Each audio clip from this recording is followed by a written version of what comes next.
and welcome to Saints. We're grateful you could join in online today.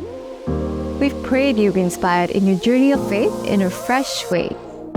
Whether you're looking for a church or just curious about Jesus, our vision as a church is to equip the saints to be centered in Christ, devoted to people, and driven by love. So we'd love the chance to get to know you and help introduce you to opportunities here wherever you are on your journey with God. Consider coming to an in-person service next Sunday where we have a kids program for 2 to 13 years old too. Doors open at 10:30 a.m. for coffee and light bites, so come visit us in person. Follow our socials and stay connected with us so you never miss a thing. For now, enjoy this message from our team.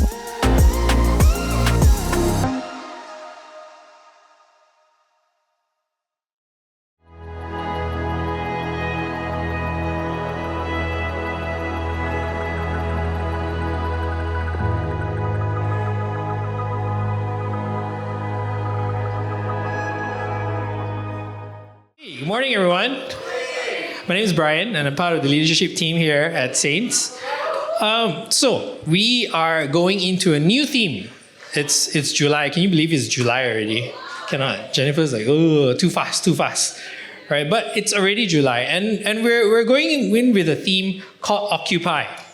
Right? So in this Occupy series, we are learning how to occupy every space that we're called into. Every space, right? With excellence, integrity, and the culture of the kingdom of God. So we are studying Joseph, a man who didn't just survive culture, but he actually transformed it. Right? So, since we're talking about Joseph, now I want to encourage you to read that story of Joseph in Genesis on your own time. It's very interesting and very drama, a lot of adventure, right? I'm just going to pull this back. It's a little bit of feedback. Okay, but to give you the TLDR, too long didn't read, right?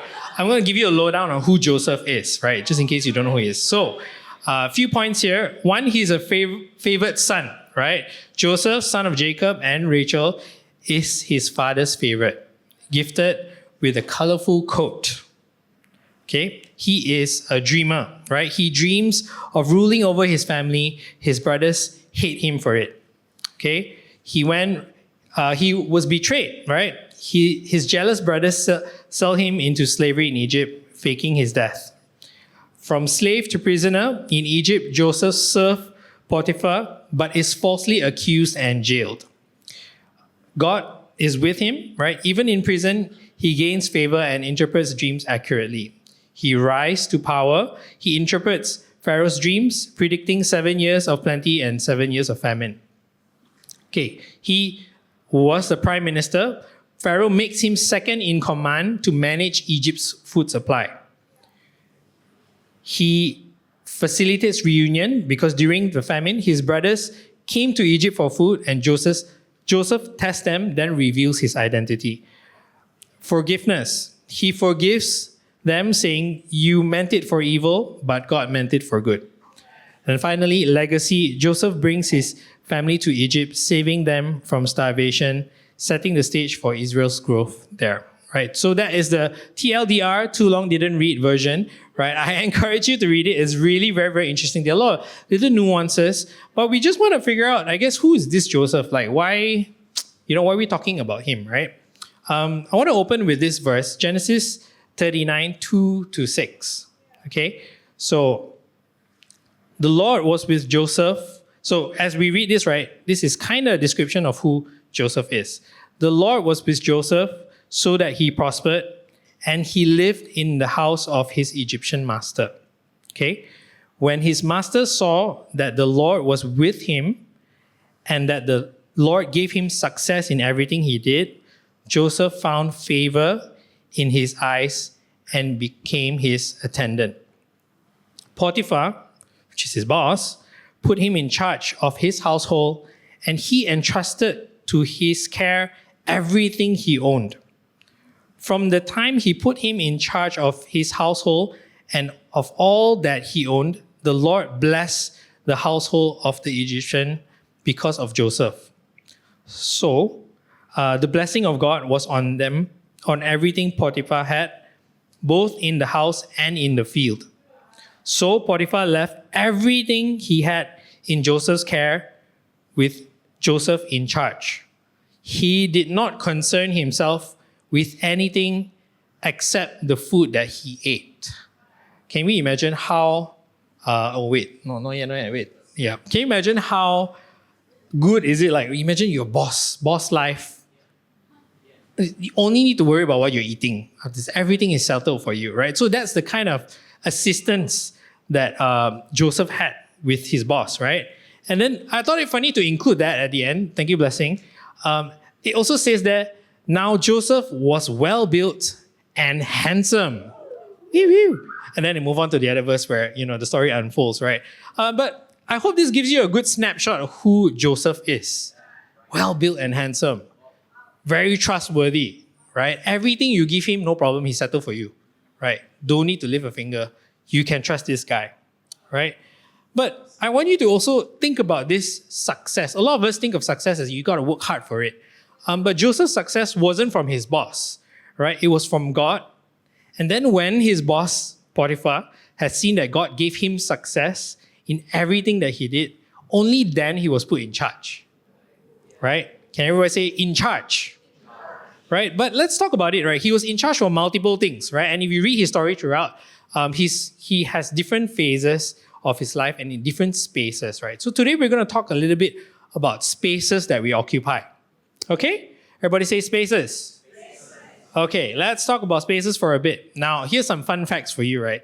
Did you know that the average person spends about 80% of their life indoors? For all the camping people and all that, it's, excluded, right? But they also spend about 7 hours at work, 8 hours at home sleeping, if on good days, right, like 8 hours, nicely, 8 hours. And the rest of us, our time in cars, in restaurants, in stores, in pickleball courts. I don't play pickleball, but I think that, a lot of people are into it right now, right? So we spend a lot of time in those areas, right? In different spaces. Now that's about roughly 7,000 hours a year in enclosed spaces. So think about that, right? You are actually this is the space right now. You're occupying that space. And how many different spaces do you think you occupy in one space? Right? Your bedroom, your kitchen, your car, your office, in church, right? Now we're constantly moving through spaces. But here's what's interesting. We often feel like spaces, right, control us instead of us influencing the spaces, right? It's dictated by how this space is designed, right? Everything is built to kind of facilitate you in that space, right? So let's talk a little bit about a personal space of mine. It's called the storeroom. A little bit of a personal story here, which I'm sure Mabel doesn't mind me talking about it, is that Mabel and I have been married for about 8 years now. And we moved into our space for about 8 years. And over the years, I don't know if you guys can resonate with us, but we have this storeroom space that we slowly and surely start to fill up with stuff, right? So it was a great space. It's about, I measured this morning, I better make sure I illustrate the space better. 6 by 6 feet. Not bad. Quite a bit of space, right? And so over the years, we put in some racks, bought some racks, we put in shelving and all that. The aim was to have it organized very, very well, right? But as you would know, over the years, we just bought stuff, we chucked them in. We've got boxes, and there we go. Mabel's helping me out. We've got boxes. We've got, I don't know if you're like me, but I like to keep stuff as quote unquote supplies. Not surprise, supplies, right? And sometimes it comes out as a surprise because, hey, I didn't know I kept this, right? But we did keep a lot of stuff. Well, mostly it's my stuff, I guess. I'm so sorry, but I'm not a hoarder, I promise you. Maybe I am. But it's always things that, you know what? One day I will use it. This, I don't know if you all saw that meme or not, but like this plywood, right? This size, one day I will need it. Right? It's an offcut from our table or whatever. But one day I will need exactly this wood in this size and it will fit perfectly there. And then I'll be like, my wife will give me a high five. Oh, thank goodness you kept that. Right? No. there are cardboards. There are like boxes to our devices and all that. Wow, this one very expensive. I think we should keep the box because when we resell it, right? When you sell it on Carousel, you get a better price. Hey, got box, bro. Cannot negotiate. Sorry, everything mint in condition, right? So over the years, it's accumulated a lot of stuff. Now I would deem some of them as useful. Some of them I don't even know was there, right? But it fills up. And to a point where it's just like, it's like literally like when you open the door, you can't even open the door anymore, right? So one of the biggest things that Mabel want me to do is to clear the storeroom. It's like I'm preaching to myself here, right? So it's just between us, right? But it's to clear the storeroom, make more space, right? But I think my struggle, right, is that I want to do it on no problem. Like all the husband says, we want to do it, right? But actually, we don't know where to start, or I don't know where to start. Now, but that's a funny illustration because I want to bring your attention to the spaces that we have also, right? Sometimes we don't know over time, right? There are things that might have been filled up with junk in the spaces that you have. And it's not your storeroom. It could be work. It could be family. It could be your home. It could be your relationships. Things that maybe we didn't want to see, right? We couldn't even remember that was there, but it still kind of took up space, right?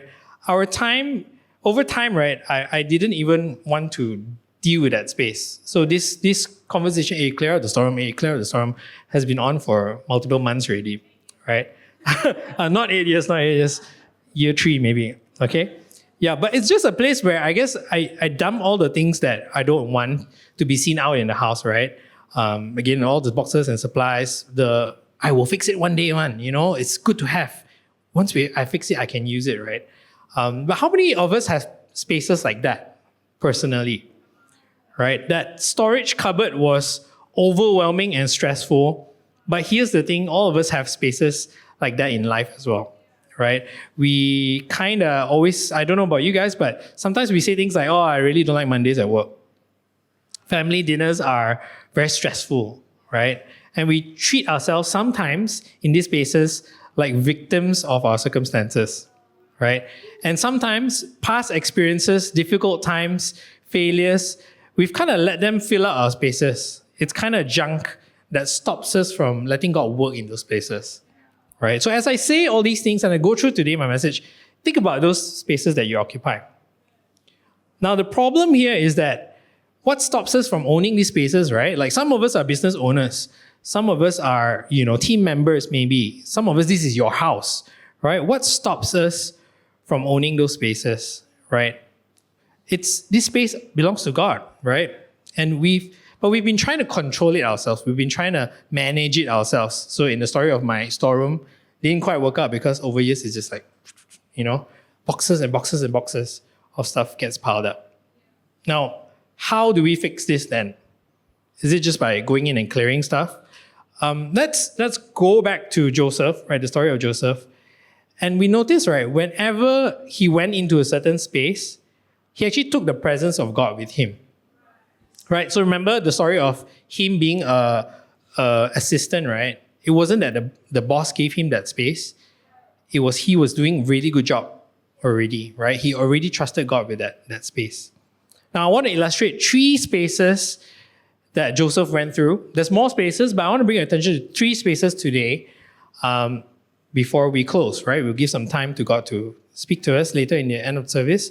But the space number 1, right, for Joseph is the pit. I want to say the pit. Now the pit represents rejection, betrayal, rock bottom moments, when maybe his family turned against him, right? When maybe you feel abandoned and forgotten. Joseph's brothers threw him into a pit and then left him to die. This was the ultimate rejection, your family, right? He was betrayed by the people who should have loved him the most, right? And what does the pit look like look like for you today? Maybe it's a failed relationship. Maybe it's a lost job. Maybe it's a dream that died. Maybe it was a season where you felt forgotten and abandoned. But in the story of Joseph, right, even in the pit, God had a plan. What felt like the end was actually the beginning of Joseph's journey to purpose. The pit wasn't a punishment, it was actually preparation. Now, what was Joseph's response, right? He didn't become bitter or he didn't give up hope. In fact, he allowed God to use that pit to position him for his destiny. Now, from the pit, he moved on to the second space called slavery. Now, imagine this. From being daddy's favorite, right? He got the coat of many colors and all that. Daddy's favorite to being someone else's property. What a contrast. You get betrayed, you get sold as a slave.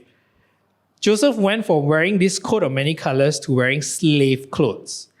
From making decisions to taking orders.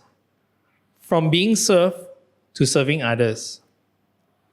And the question back to us is, what does this look like for us? Are we a slave to time? Are we a slave to our boss? Sometimes it feels like that, right? Are we a slave to our circumstance that we are going through? Are we a slave to other people's expectation? Are we slave to systems that seem to control your life? But Joseph didn't act like a slave when he was under somebody's rule, right? Although the designation is slave, but he didn't, right? He was actually a free man serving God. Colossians 3:23 says, whatever you do, work at it with all your heart as working for the Lord. Now here's what's remarkable, right? Genesis 3:39-2 says, the Lord was with Joseph. God didn't abandon him in slavery. The Lord was with Joseph. God accompanied him, and look at the result. Everything Joseph touched, he prospered. And then it goes on to say, when his master saw that the Lord was with him, and the Lord gave him success in everything he did. His master saw his success from God. Everything, even small tasks. Verse 6 tells us that Potiphar trusted that Joseph everything. Remember, it said he didn't need to worry about anything but his own food. Probably that's the most difficult decision to make, right? What to eat after this. But he didn't have to worry anything. And when he was tempted to compromise, that's where after the verse of he was a good looking man, right? He was tempted to compromise by Potiphar's wife, right? He didn't compromise at all.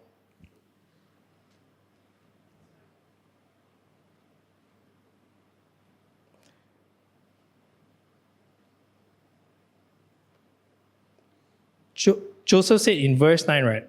That was his response in that compromise is this.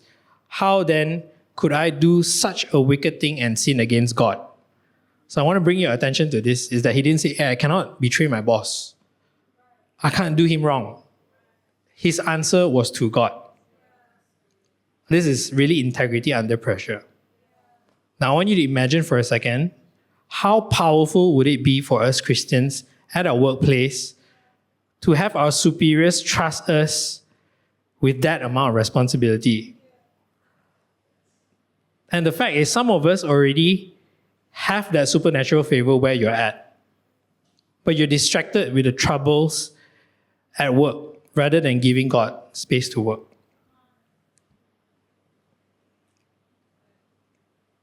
The result of what Joseph did, right, was that Potiphar's entire household prospered because of his presence.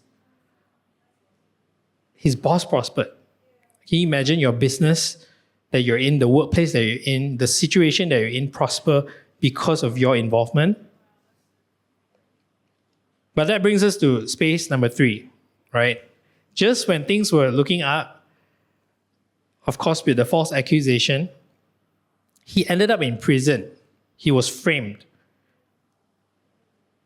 Now, this might be probably Joseph's darkest season. He was falsely accused, thrown in prison forgotten by the people that he helped. He could have questioned God, I did the right thing and this is what I get. Every chance I get. Space 1, space 2, space 3 also happened the same way. I probably would have given up. I was like, this one really not for me. Give up, pack your bags, go back home. Well, he couldn't because he was in prison, right? But he could very well say, this is not right. I don't deserve this. Now, is there an area that's constraining you today? Because something that's limiting to you, right? Something that feels like it's keeping you small. Maybe it's a relationship that's confining today. Maybe it's a job that's restricting. Circumstances that maybe put you in a place where you feel like it's prison. You cannot escape. Don't forget, that's the Bible says the Lord was with Joseph even in prison. And I want to declare that to you. The Lord is with you today, even at blank space, where you're at right now. He's in with you, even with your current limitations. And what's beautiful about this story, right? This doesn't end that he's in prison. In fact, he was so good, he was so trustworthy in prison that even the prison captain trusted him. Can you imagine? You go to prison, technically that's endgame already. But even the prison guard trusted him, that captain. The warden put him in charge because he managed everything, he succeeded. Even jail became a better place because of his presence. That's unfathomable, right? But remember again, the fact is, the Lord was with Joseph. In verse 21, it says, the Lord was with Joseph. Same phrase, but different space. 22 to 23 says that the warden put him in charge of everything because the Lord was with Joseph and gave him success in everything that he did. Same thing. And then his secret was obviously revealed in chapter 41 later on, much later on, where Pharaoh asked him to interpret his dreams, right? And here's what Joseph said when Pharaoh asked him, imagine like the king come and ask you to do something, right? Hey, do this for me, right? His response wasn't, okay, can I do for you, right? Joseph's response, right? He said, I cannot do it, but God will give Pharaoh the answers he desires. At every step, right, even in leadership, even in that point where Pharaoh came to him to ask him to interpret the dreams, he didn't say, yeah, I can. I've been interpreting other people's dreams. I know how to do it. He actually put it back to God. Joseph knew very clearly it wasn't his power, it was God's power. Now, so what was his secret? I think by now it's quite obvious what was Joseph's secret. Right? There was just two very clear things that was his secret. At every point, Joseph knew two things. Right? Number one, it was God's power. It wasn't his own power. Number two, he knew who he served. Different boss, different workplace, different scenario, but he still knew who he served. Whether in the pit, in slavery, or in prison, Joseph consistently gave God access to his workspaces. Now, there's a challenge here today for you guys, is this. Don't be a victim, be an overcomer, and go into that space with God's presence.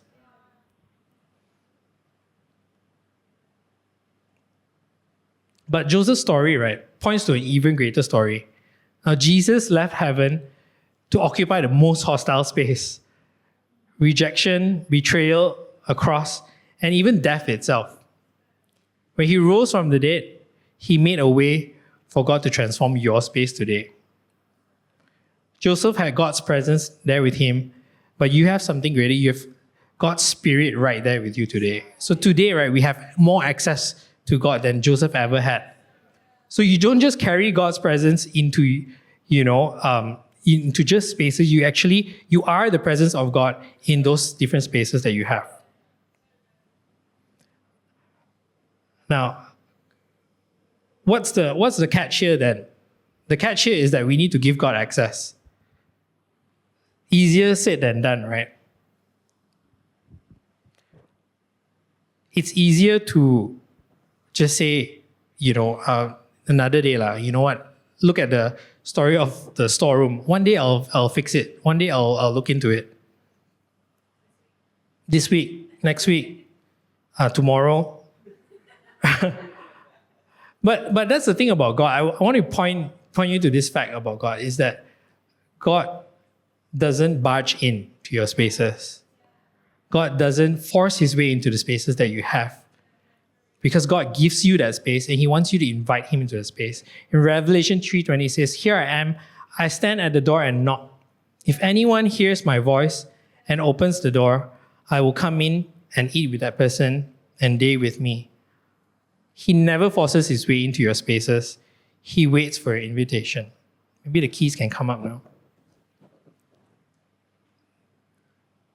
Here's where it gets a little personal. Maybe let's get into a bit more reflective space right now.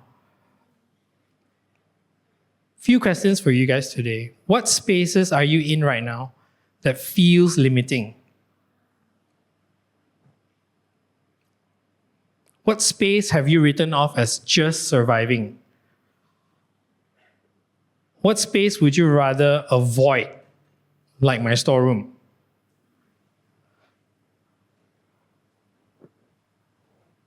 Just like Joseph, your current space isn't a mistake.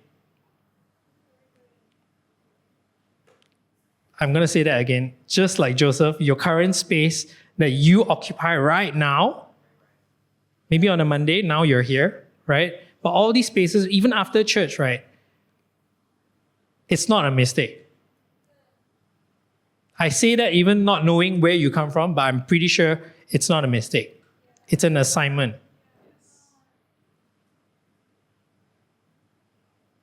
What happens when we allow God into this space? Romans 8:28 says, "And we know that in all things, God works for the good of those who love him, who have been called according to his purpose." What's your purpose in that space today? Later on in verse 31, it says, "If God is for us, who can be against us?" Now, church, no matter what space you're in, God is working for you, for your good, and God is for you. The same God that was with Joseph at those pits, at prison, when he was a slave, is with you.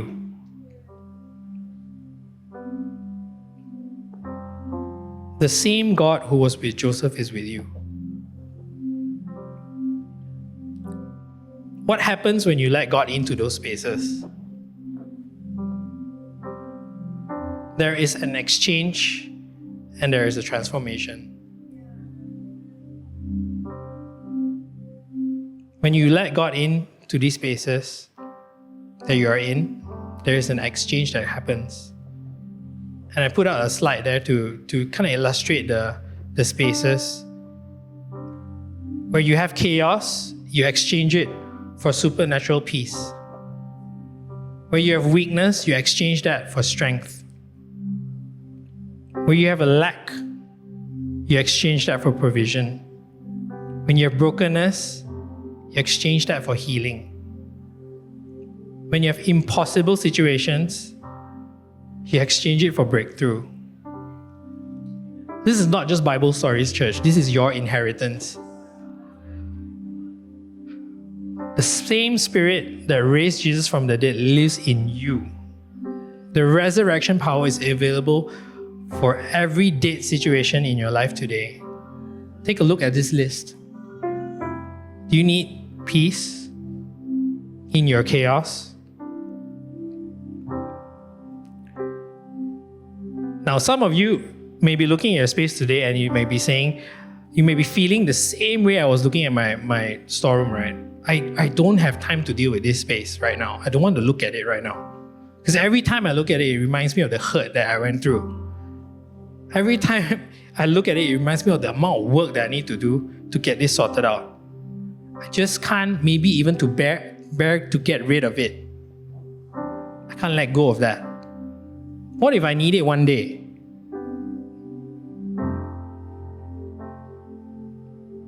But the fact is also this, is that there is no way that I could have gotten that storeroom organized and cleared by myself. Now, we have a cleaner, we call her Maria, that comes in once a week.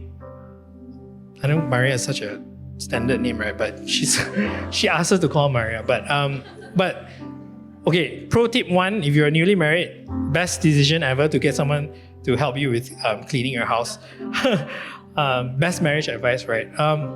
But that's the thing, right? She always helps us. She's more of like a home manager, basically, right? So she'll help us organize stuff. She'll say, hey, this one no good lah. Don't put here. I will do it for you. You know, why don't you organize this like this, right? Hey, can you get this type of detergent rather than that? So we really trust her. She's been working even with our families and all that for a very long time, and we really trust her, right? She's like family to us actually. So it's very funny because one day was actually very recent. It was this last Thursday actually. She asked me, hey, in Bahasa Indonesia obviously, but she said, do you have time today? Let's take the stuff out from the storeroom. We lay it all out. You let me know what you don't want. I'll clear it out for you. I was literally typing, like filling up, my sermon at that point. And she said that, and I was like, oh, drop my pen. Okay, let's do it now. But I really feel today, church, that is God's heart for us. He's asking you today, do you have time today? Do you have time today? Let's look at the spaces that you have. I'll help you clear it. I'll help you organize it. I'll have you back in control of the spaces and what it was meant to be. You don't have to do it alone. If you enjoyed this message, check out more on our Saints YouTube and podcast channels.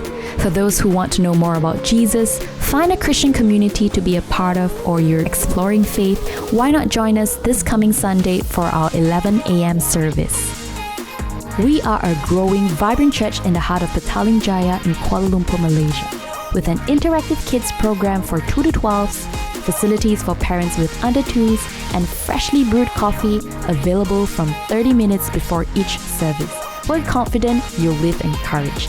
Find out more on our website saints.my or follow us on Instagram and Facebook now. We can't wait to host you.